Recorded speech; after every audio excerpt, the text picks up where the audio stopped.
कुमारजी आएका हुनुहुन्छ अगस्त्य मुनिता उपरान्त हे महारानी स्वर्गका अप्सराले श्री सरस्वती परमेश्वरीको पूजा गर्न लागेको देख्यौँ र तिनीहरूका संसर्गमा हामी पनि पूजा गर्न लाग्यौँ। त्यसैले केही विलम्ब भयो, क्षमा गर्नुहोस्। तपाईँलाई पनि श्री सरस्वती परमेश्वरीको प्रसाद ल्याइदिएको छ, लिनुहोस् भनेर डोलेहरूले भनेको सुनेर चन्द्रावती रिसले रातारात आँखा पारेर धारा केटी नागले सास फेरे झैँ सुस्केर हाली म त हात्ती रिसाए झैँ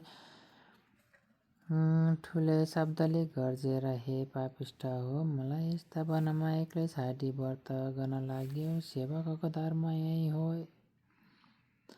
त्यस व्रतले तिमीहरूलाई खाना दिन्छ कि? मैले त स्वस्थानी भनेको सुनेकी पनि छैन।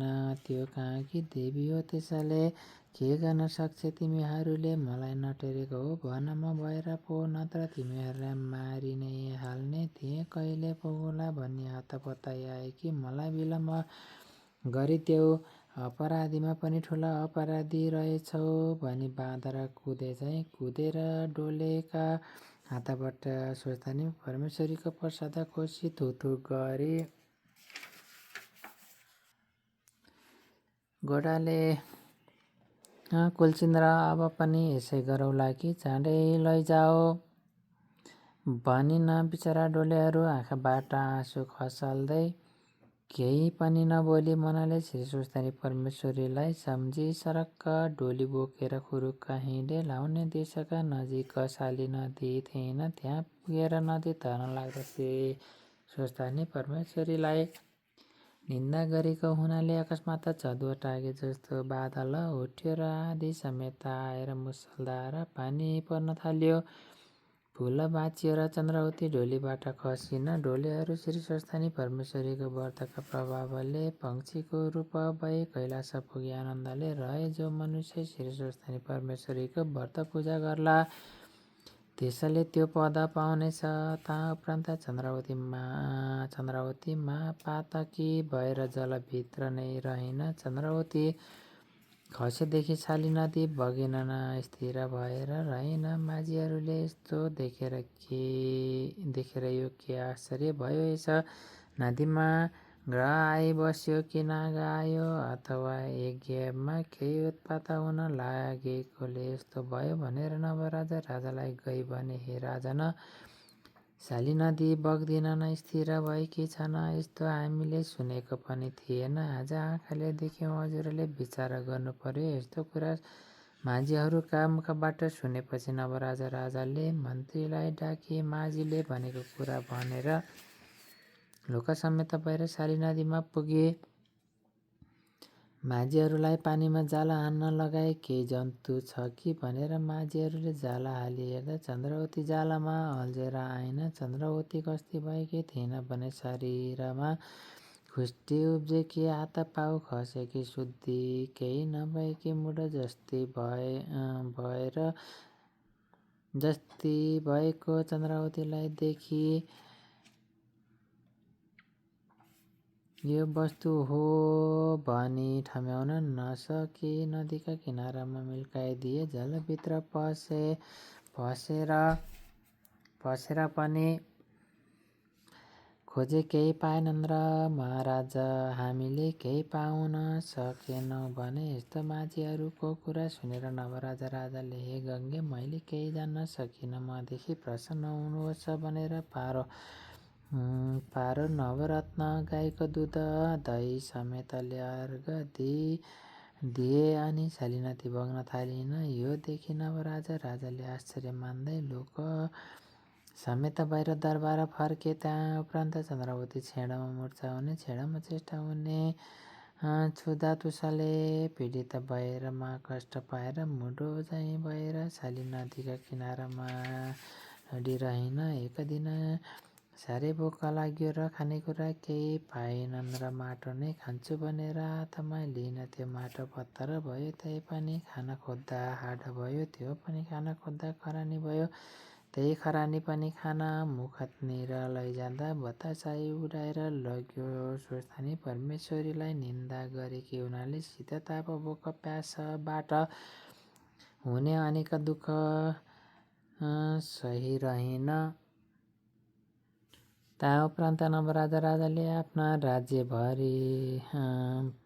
राज्यभरिका ब्राह्मणलाई भोजन गराउँदै श्रद्धापूर्वक दक्षिणा दिँदै बिदा गर्दै गए। अग्निपुरका कपिला नाम गरेका दुई भाइ ब्राह्मण पनि भोजनमा जान त्यतैबाट आएका थिए। तिनलाई चन्द्रावतीले देखिन र तिमीहरू को हौ, कहाँ जान हिँडेका भनेर सुध्याएन। ब्राह्मणहरू भन्दछन्, हामी कपिला नामका ब्राह्मण हौँ। नवराजा राजाको ब्राह्मण भोजनको निमन्त्रणामा लाउने देश जान लागेका हौँ भने।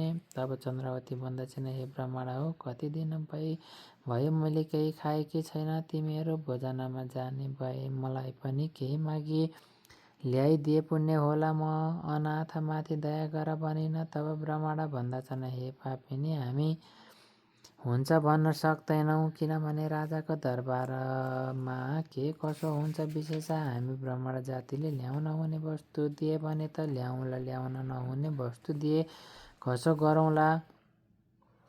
यस अर्थले आशा गरी नरहनु भनेर ब्राह्मणहरू हिँडे। नवराजा राजाले आउँदै गरेका ब्राह्मणहरूलाई भोजन गराई दक्षिणा दिई बिदा गर्दै जान्थे। ब्राह्मणहरू पनि नवराजा राजालाई आशीर्वाद दिएर आनन्दपूर्वक आफ्नो आफ्नो घर जान्थे। तिनै बिदा भई जाने मध्ये ती कपिला ब्राह्मणले अघिको कुरा सम्झी त्यसै जाउँ भने त्यो पापिनी आशा गर्दी होली केही मागु भने कसरी मागु, कस्तो लोभी रहेछ भन्ने छन् कि भनेर केही भन्न नसकी भोजन गरेको ठाउँमा कहिले जाने कहिले आउने गर्न लागे। तिनीहरूको हाल गोमाले देखेर भण्डारेहरूलाई बोलाई, हे भण्डारे हो, ती दुई ब्राह्मणले खान पाएनन् र हो कि सन्तोष पाएन र हो किन उताबाट यता गरिरहेका छन्, गई सोध भनिन्। तब भण्डारेहरू ब्राह्मण बाटौँ पुगी भन्दछन्, हे ब्राह्मण हो, तिमीहरूले खान पाएनौ कि अथवा सन्तोष पाएन कि इच्छा भए फेरि भोजन गर हिँड भन्दा ब्राह्मणहरू भन्दछन्, भण्डारे हो, हामीले इच्छापूर्वक भोजन गर्यौँ, तृप्ति पनि भयो। हामी यहाँ आउँदा शाली नदीका तीरमा शरीरमा कुष्ठ भएकी हातपाउ खसेकी स्त्री जातिले कहाँ जान्छौ भनी सोधिन। हामी राजाको ब्राह्मण भोजनमा जान्छौँ भन्दा तिमीहरू भोजनमा जाने भए मलाई पनि केही मागेर ल्याइदिए, कति दिनदेखि खाएकी छैन भनी थिए। त्यसर्थ त्यसै जाउँ भने त्यो आशा गरिरहेकी होली केही लगिदिउँ भने कसरी मागौँ भनेर यताउता गरेको हो। ती ब्राह्मणका मुखबाट यस्तो सुनि भण्डारेहरूले यो सबै कुरा गोमा राजामातालाई भने। गोमा राजामाताले दुई ब्राह्मणले बोक्न सके जति अन्न देऊ भनी हराइन्। तब आओस् भनेर भण्डारे भण्डारमा राखेको वस्तु लिन जाँदा सबै वस्तु बिलाए।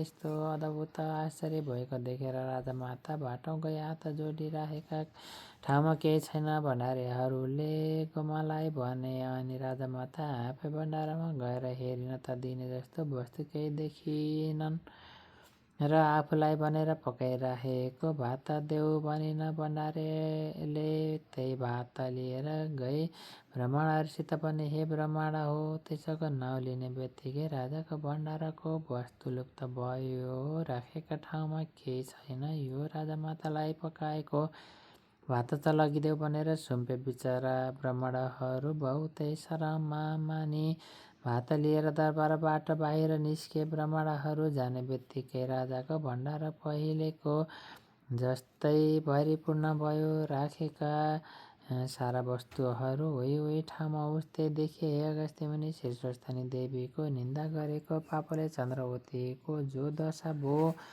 त्यो तिमीलाई सुनाएँ। अब म अगाडिको अध्यायमा उसै चन्द्रावतीले शीर्षस्थानीको शरण पर्दा उद्धार भएको कथा सुनाउँछु। एकाग्रचित्त भई ध्यानपूर्वक सुन। इति श्री स्कन्दपुराणे केदारखण्डे माघमाते कुमार अगस्त्य संवादे शीर्षस्थानी परमेश्वरे व्रत कथाय नवराज ब्राह्मण भोजन नाम सप्तविंशोऽध्याय।